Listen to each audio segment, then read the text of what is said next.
The fractured illusion. There is no greater illusion than the one cloaked in admiration. And there is no more dangerous enemy than the one who appears as a friend, as a lover, as a trusted soul, while secretly drawing their worth from your devotion, feeding their ego on your wounds. The narcissist does not come with horns and fire, they come clothed in charm.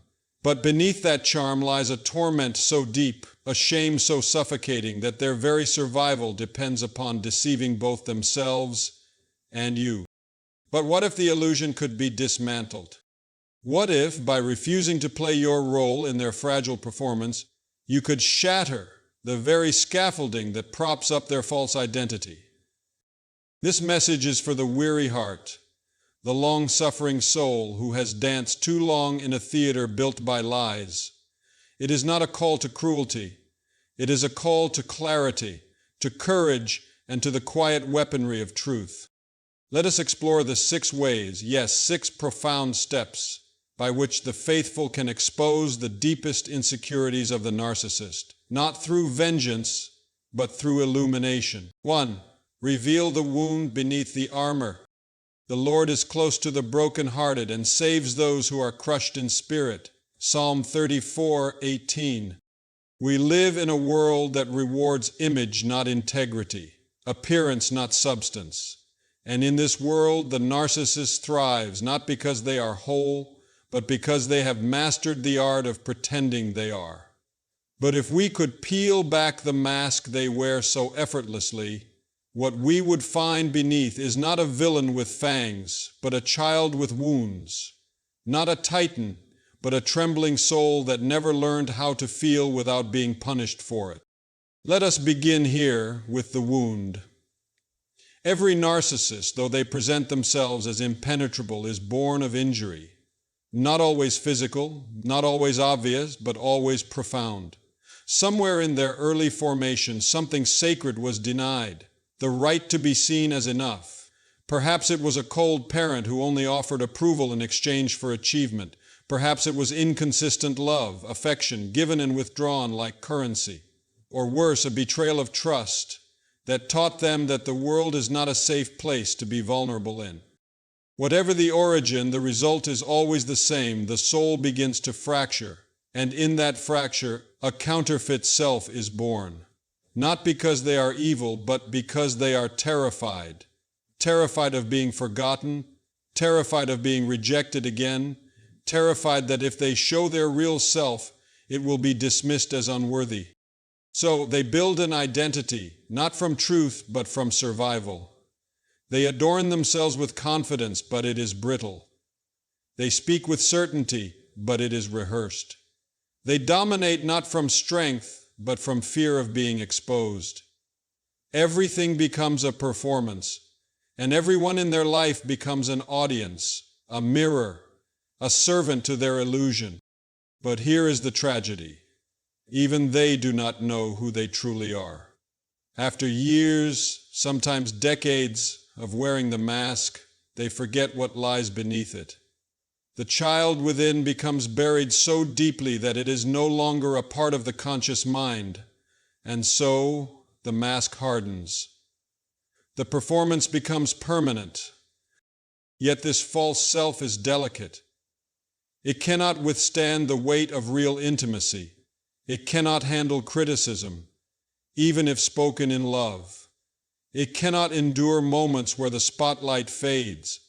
And when that happens, when the illusion is threatened, the narcissist does not respond with reflection, but with retaliation. This is why your clarity is so threatening. This is why your discernment becomes dangerous. Because when you stop validating the illusion, you stop participating in their false world. When you refuse to reflect their fantasy back to them, they experience it not as disagreement, but as annihilation. And here is the secret. The narcissist has never been fighting you. They have been fighting exposure. Because exposure means reckoning, and reckoning means pain. Pain they have buried for so long that its return would feel like death. So how do you begin to strike at the root? Not through anger, not through dramatic confrontations. You begin by seeing, by calmly, quietly, spiritually seeing the wound beneath the armor.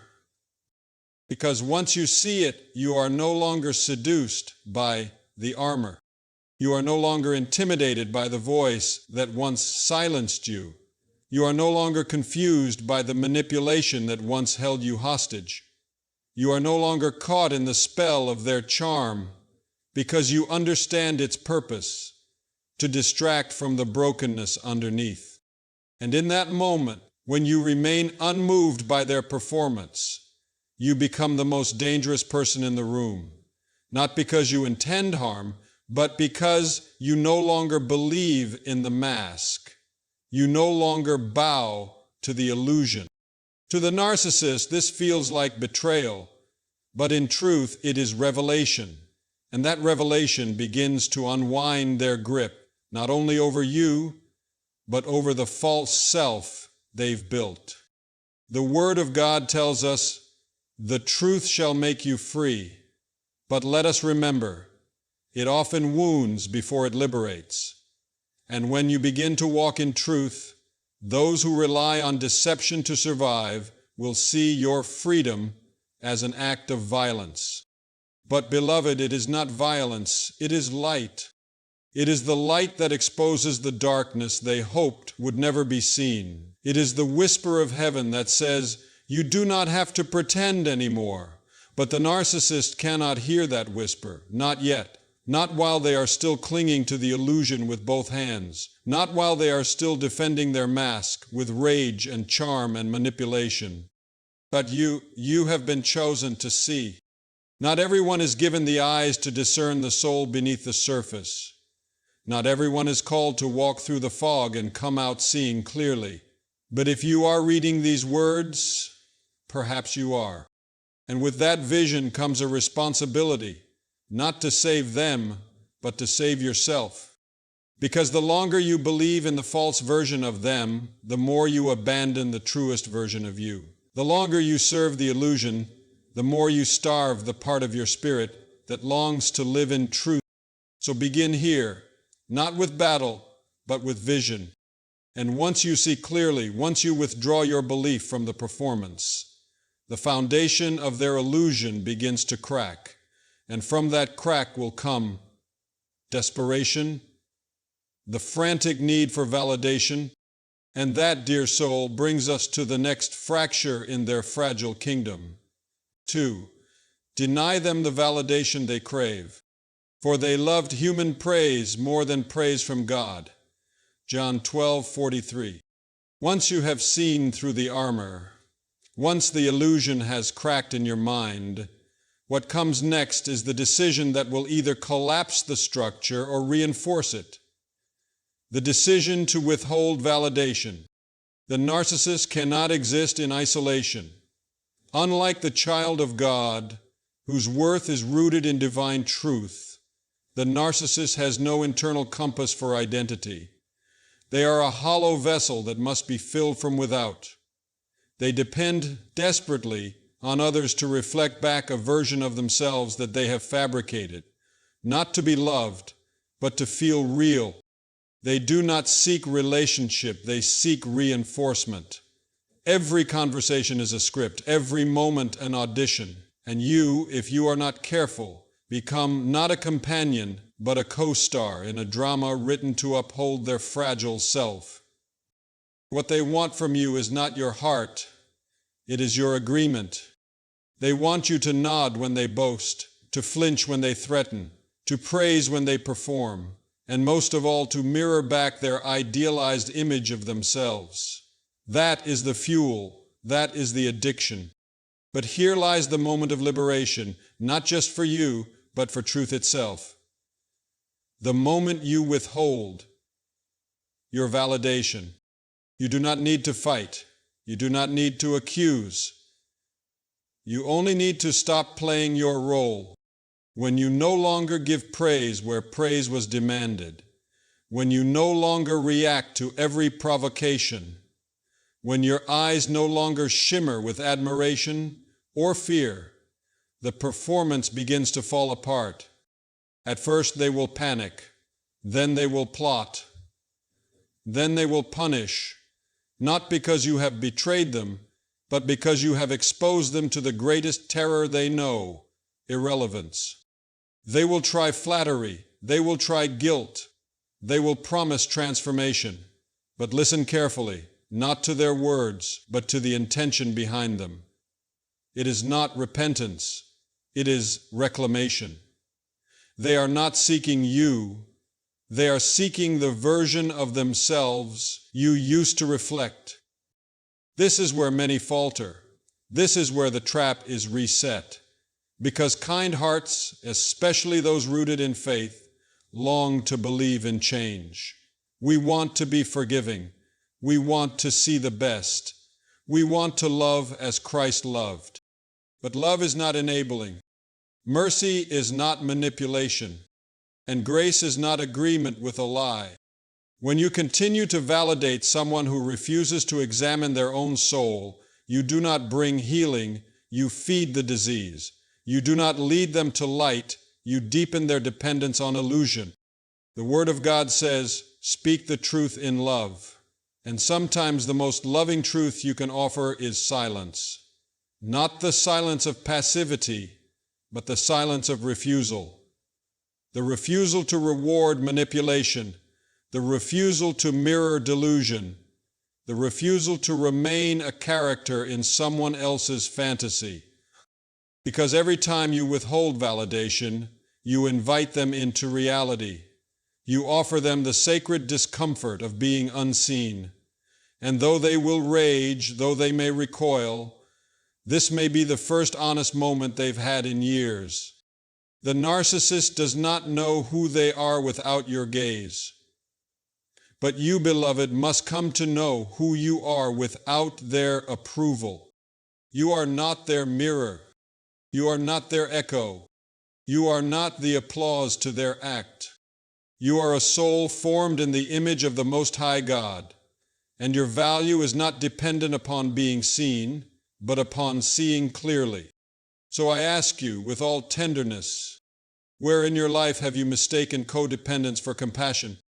Where have you offered validation to avoid conflict rather than to confirm truth? And will you now have the courage to withdraw your energy, not in bitterness, but in wisdom? Comment below with the words, I choose truth over performance. Let it be your declaration of freedom. Let it be the first stone in the collapse of their illusion. Let it be the beginning of your return to spiritual sovereignty. Because once you reclaim your gaze, once you stop fueling their false identity, what rises next is their desperate need to reassert control. And that, my friend, is the next door you must walk through. 3. Threaten their control by becoming unmanageable.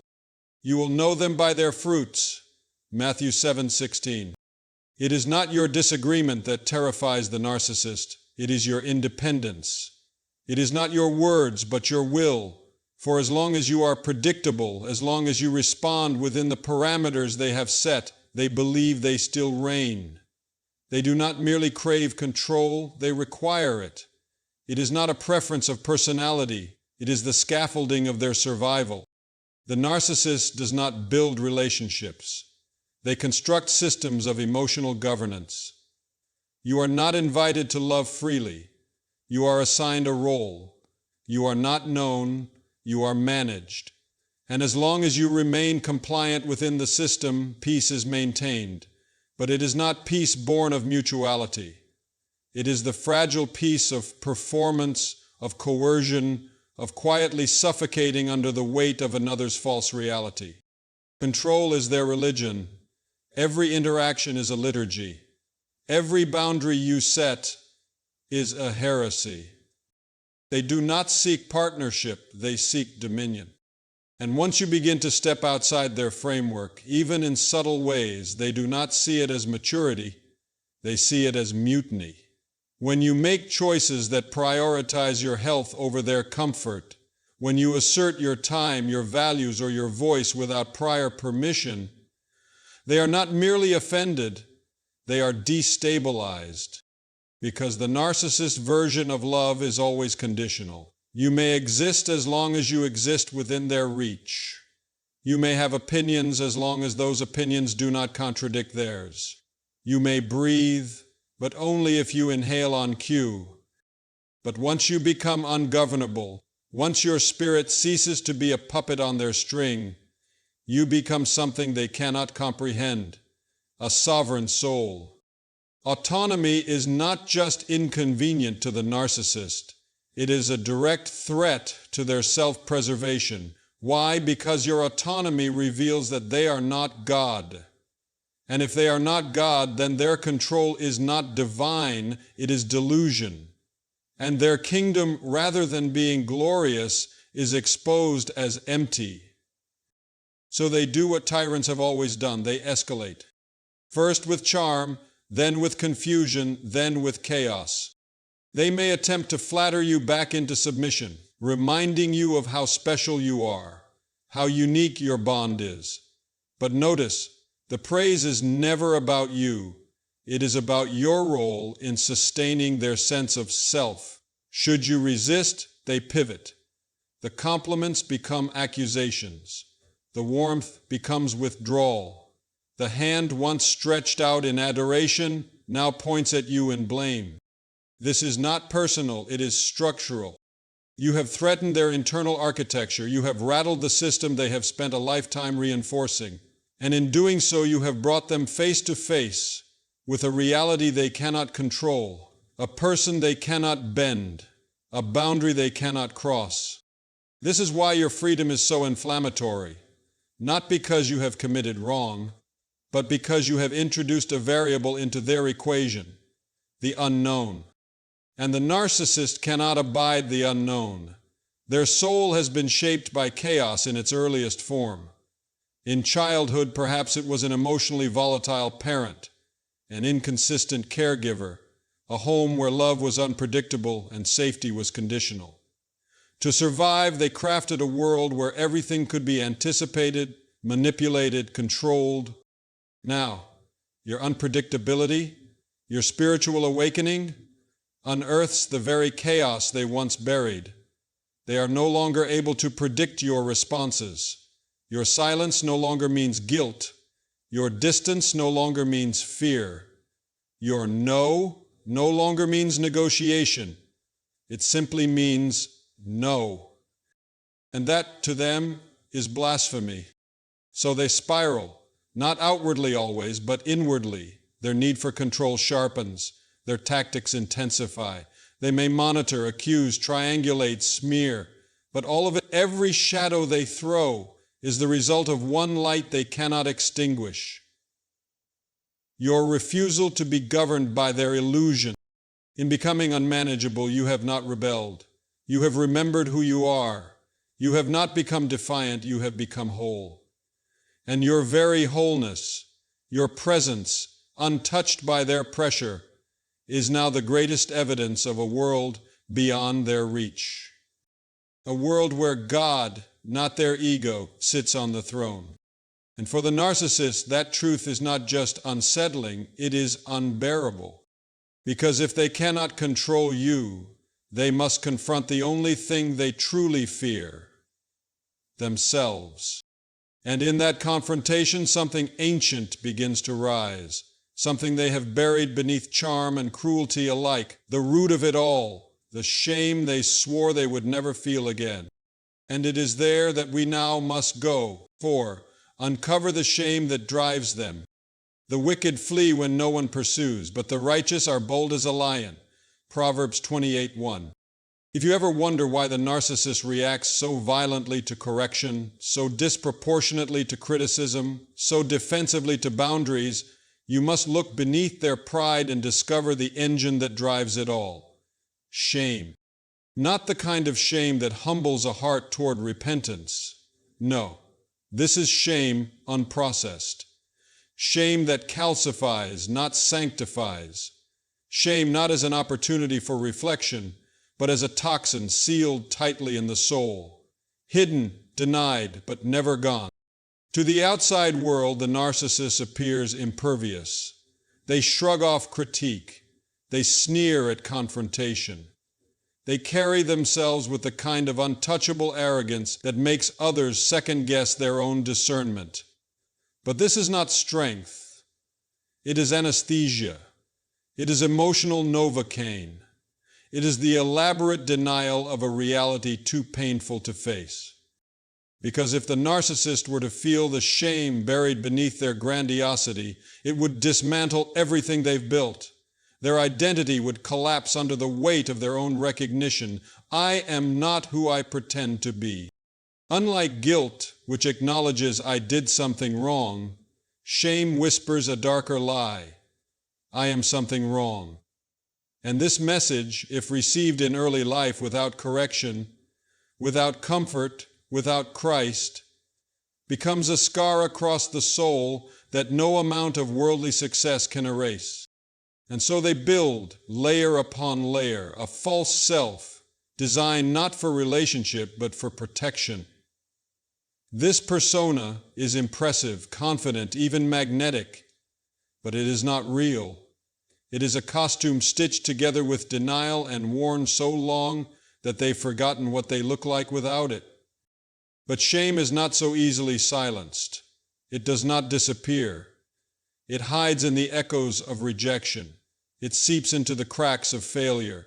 It lurks in the quiet moments, when no one is applauding, when no one is admiring, when the mask slips just enough for them to feel the emptiness underneath. And this is why your boundaries feel to them like betrayal. Why your emotional clarity, your resistance, your refusal to lie to them, even gently, is interpreted not as an act of integrity, but as a threat to their very existence. You are not just correcting behavior. You are challenging the illusion. You are not just setting boundaries. You are exposing the fracture line. You are not simply walking away. You are reminding them that no mask, no matter how ornate, can permanently protect them from the truth. That they have unresolved pain they are terrified to face. And herein lies the spiritual tragedy. The narcissist must distort reality to survive. They cannot afford the luxury of humility. They cannot risk the mirror of true intimacy, for to acknowledge the damage they have caused would mean admitting that they are flawed. And to admit flaw is, in their mind, to fall into the abyss of their original wound. So they project, they blame, they rewrite history, they make themselves the victim or the hero, never the perpetrator, because the moment they own the pain they've inflicted, they must also touch the shame they've buried. And that shame, if unearthed, threatens the very self-image they've weaponized against the world. It's not that they don't feel shame, it's that they feel it too much and have constructed an entire false life to avoid ever feeling it again. And when you stop absorbing that shame, when you refuse to carry what is not yours, something inside them short-circuits. They've spent years, maybe decades, using others as emotional containers. You were never just a spouse or a child or a colleague. You were their escape hatch, their emotional landfill, their place to deposit every ounce of disgust they could not bear to face within themselves. And the moment you say no more, without venom, without vengeance, but with sacred resolve, they no longer know what to do. Their old tactics fail. Their accusations bounce back. Their manipulation turns limp. Because the system only works when you participate. And once you step out, the shame they've avoided begins to rise. Not as a gentle tide, but as a storm. They may erupt. They may withdraw. They may self-destruct. Not because you cursed them, but because you stopped covering for them. And now, exposed to the cold air of unfiltered truth, they tremble. not from your judgment, but from their own. And in that trembling we see perhaps the first flicker of honesty in their soul, not repentance, but rawness, not yet healing, but the painful possibility of it. But most will run into another mask, another audience, another story where they are never wrong and never alone, until that too collapses and the cycle begins again. Because until shame is faced, it must be fed, and those who will not kneel at the altar of truth must build their own altars out of others' suffering. And this is the weight they carry even when they smile. This is the heaviness behind the arrogance. This is why they fight so hard to be seen as perfect. Because they are terrified that if someone ever truly saw them, they would be found unworthy of love. They are wrong, of course, but they cannot believe otherwise. And so they continue, performing a life that protects them from their own reflection. But once you see this, once you understand the war they wage within, you stop fearing them, you stop serving them, you stop confusing their loudness with legitimacy, because you now know what they most dread. Not your criticism, not your rejection, but your clarity. And as your clarity deepens, it will lead you into the next revelation, that their greatest fear is not your presence, but your absence. 5. Confront their fear of irrelevance. Am I now seeking the approval of man or of God? Or am I trying to please man? If I were still trying to please man, I would not be a servant of Christ. Galatians 1:10. To be irrelevant, forgotten, unseen. There is no deeper terror in the narcissist's soul than this. It is not death they fear most, nor even humiliation. It is the slow, gnawing realization that the world can go on without them, that your heart can find peace outside their presence, that you can laugh, breathe, and build something sacred that does not include their name. This is not simply loss, it is erasure. And for the narcissist, this is existential annihilation. Their identity is not anchored in selfhood, but in spectatorship. The narcissist cannot validate themselves. They do not possess the internal scaffolding of a soul rooted in God's design. Instead, their very sense of existence depends upon being seen, being envied, being feared, or being adored. They do not feel alive until someone is reacting to them, positively or negatively.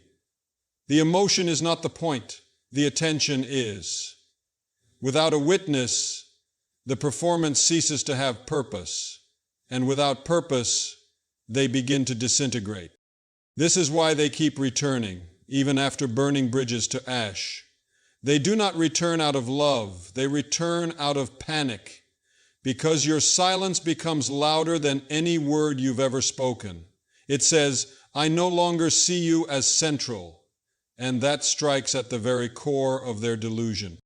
The narcissist interprets detachment not as healing but as betrayal, because your indifference confronts them with a truth they have run from their entire life, that their value was always dependent upon your gaze, not their character.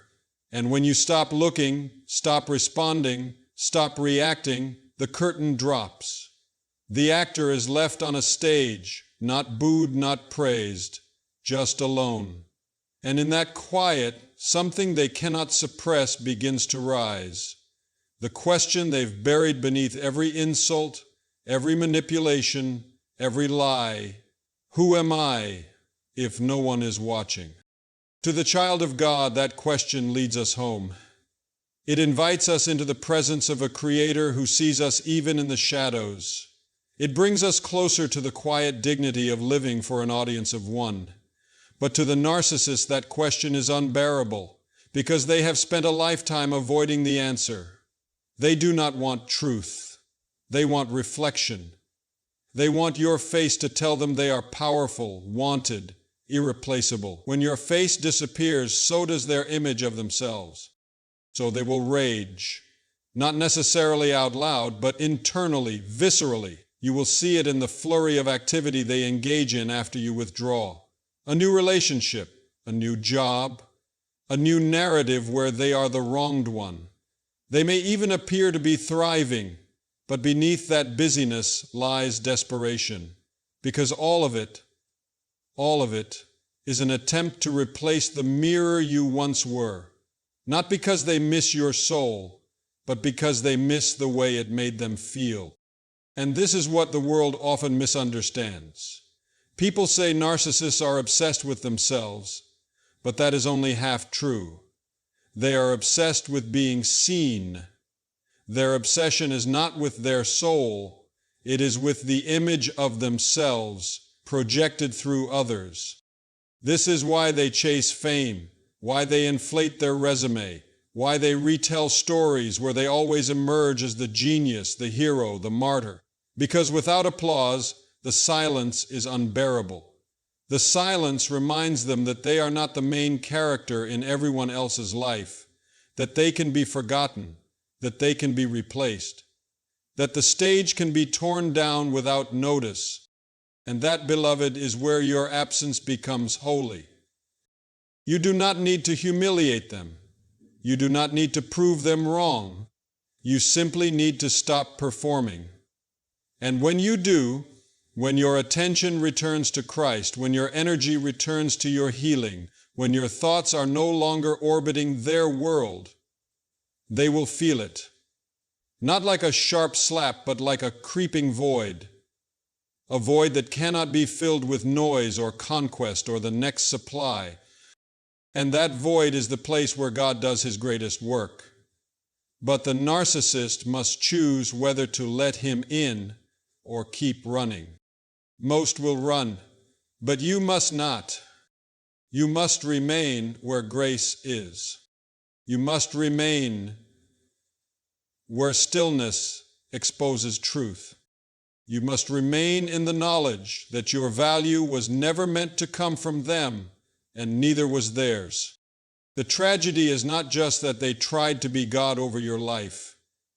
It's that they never believed God could love them without the mask. And so they perform, hoping to matter. But the irony is, when you stop watching, you tell them the very truth they need most. You don't have to perform to be worthy. But I will not stand in the audience anymore. For the narcissist, that is the beginning of the end. But for you, it is the beginning of becoming. 6. Withdraw your energy and let the illusion collapse. Have nothing to do with the fruitless deeds of darkness, but rather expose them. Ephesians 5:11. In every soul encounter with a narcissist, there comes a moment, sacred, terrifying, and liberating, when the veil finally tears. Not because you tore it in anger, but because you stopped holding it up. You stepped back. You chose stillness over performance, detachment over engagement. And in doing so, you committed the most revolutionary act of all. You stopped feeding the illusion. This is what the narcissist never anticipates. They prepare for confrontation. They thrive in chaos. They expect you to scream, to plead, to explain, to collapse. Because as long as you are emotionally invested, you are still part of the system, still holding up their world, still playing the necessary role, the validator, the witness, the mirror.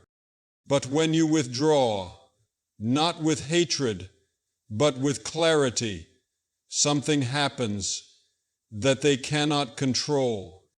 The stage goes dark, and without your energy, your presence, your belief, the spotlight fades, the props fall, the illusion begins to sag under its own weight, because it was never real to begin with.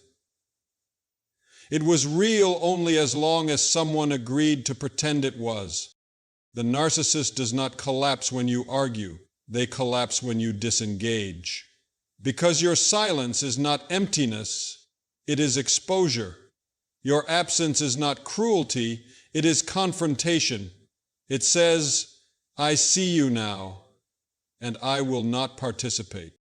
Understand this, the illusion they project is not self-sustaining. It requires fuel. It must be fed by your attention, your emotions, your willingness to keep the fiction alive.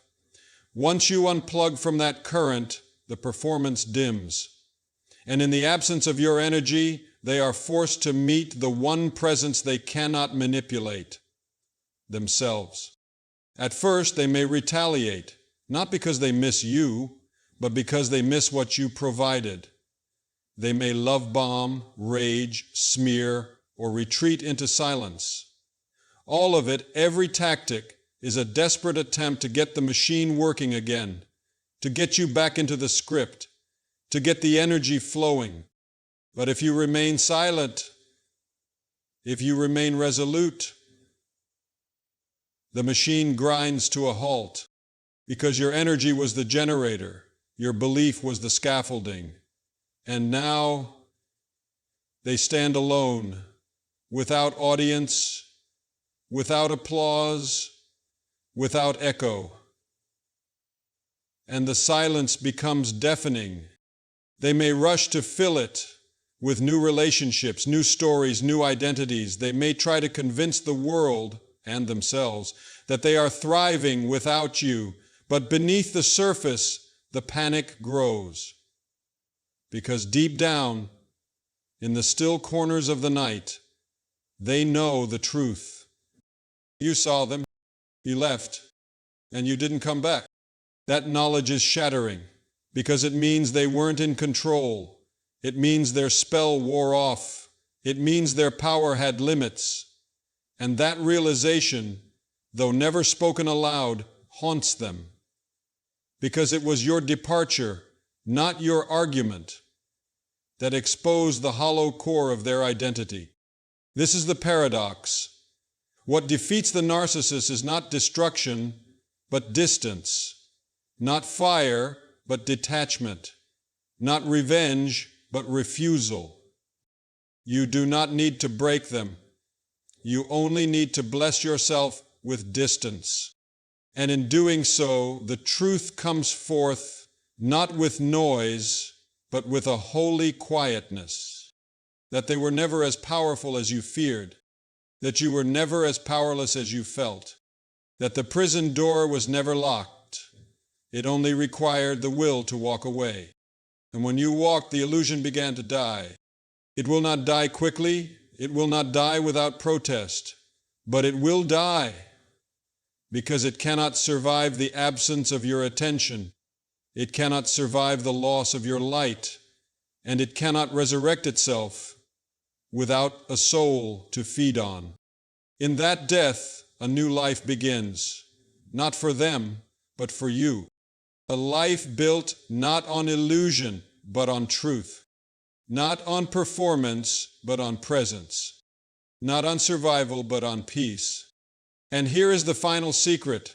The illusion was never only about them. It was about what you were willing to believe, about who you thought you had to be, about what you thought you deserved. Now, as the mask falls and the dust settles, you find yourself standing in something sacred, reality. And reality, though quieter than fantasy, is where God speaks. Not through the applause of narcissists, not through the validation of the broken, but in the stillness of your soul, where truth lives and illusions die. You are free now, free to breathe, free to live, free to no longer feed what was never real. Let the illusion collapse and let the truth rise.